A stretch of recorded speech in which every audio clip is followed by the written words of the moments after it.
Walsh, and this is News 6. This week, the students of Good Shepherd School in Toledo will present stories on the ships that stop in Toledo, an interview with a unique tutor, and field trips to the police communications centers in Stony Creek, Michigan. But before we get to those, first let me tell you about our school. In our classroom, we have a number of centers.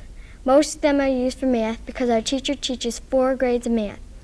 There is a CompuTape listening center where you enjoy listening to math with music.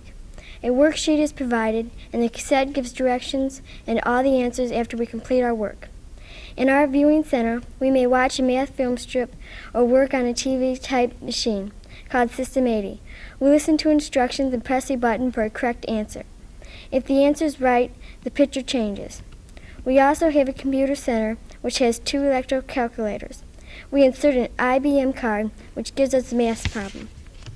If the answer is wrong, the machine says error and we must rework it.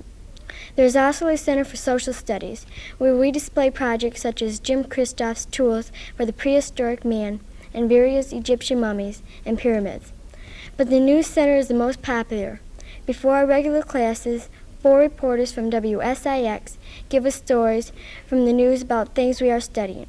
There are also sports stories, including the important school basketball and bowling scores.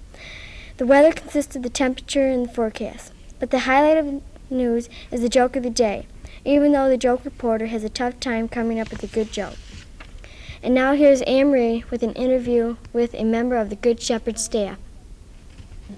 Tutors are not new, but at Good Shepherd there was a young tutor during October and November who is quite unusual. Not only is she a postulant in the Ursuline order, but she also has been blind all of her life. Sister Colleen, why did you want to become a nun? I wanted to become a nun to serve God and the Roman Catholic Church.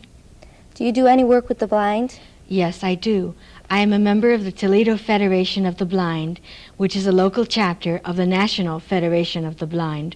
Our purpose is to educate ourselves and the public about blindness, to show that it is not a tragedy, but merely a physical nuisance. What are you doing at the present time?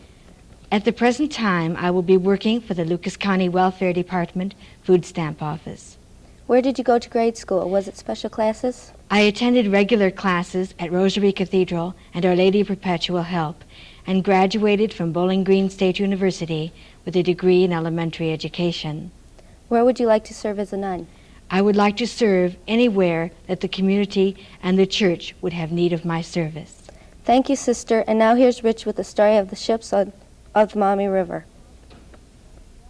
Good Shepherd is close to the Maumee River, and we often hear horns of different ships.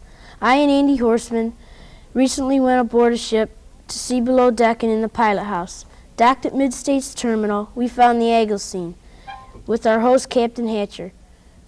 He told us the ship is 730 feet long and 75 feet wide, the maximum size for a ship to go through the Soo Locks. He also told us that the ship could hold 1 million bushels of grain. In the wheelhouse, Captain Hatcher let Andy see what it was like to steer a big leg carrier and showed me the Marine Band radio. We went below deck and saw the cook and his wife fixing lunch for the 24 crew members. On our way back on deck, we passed through the engine room, which held 4 diesel engines capable of moving the Agilcene at 13 knots. This particular ship makes 25 ship trips a year and now is laid up in Georgian Bay for the winter. Now here's Renee to tell us about the field trip to the Police Radio Communications Building. That we really enjoyed was the visit to the women's jail, the safety building, and the alarm building. We also got a chance to sit in the court session in City Council. But our favorite place was the alarm building because in the building is the communication rooms for the police. When we entered, the first thing we saw was 6 dispatchers. Sergeant Ohlers told us that the 2 in front are the ones who talk to the policemen over the radio. 3 behind them take calls for the police, and the other man takes care of the ambulance. He then showed us 3 kinds of cards: red rimmed for emergency, blue rimmed for as soon as possible, and plain ones for calls such as dog bites. The big switchboard takes calls from those boxes that you see policemen talking into the street corners. We completed our tour with Sergeant known as Doc. We think he's called this because his last name is too hard to pronounce. And now here's Tom to tell you about Stony Lake, Michigan. The 6th grade of Good Shepherd School feel that every 6th grader should have a chance to attend the outdoor education program sponsored by the Toledo Board of Education. This year, for the first time, our class spent 4 days with 2 other schools at Stony Lake, Michigan. During the week, we attended classes such as nature, conservation, weather, orienteering, and horsemanship. These and similar classes are taught by the staff at Camp Store.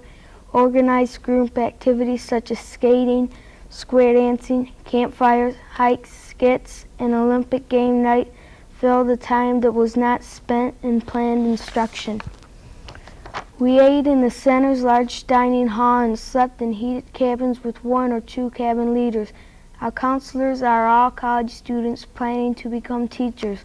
We hope that next year and every year that follows, all 6th graders in parochial schools will continue to be able to spend a week with their teachers and classmates in the outdoor education program at Camp Store. Now back to Helen to wrap it up. Well, that's all from the students and teachers of Good Shepherd School. And have a happy day.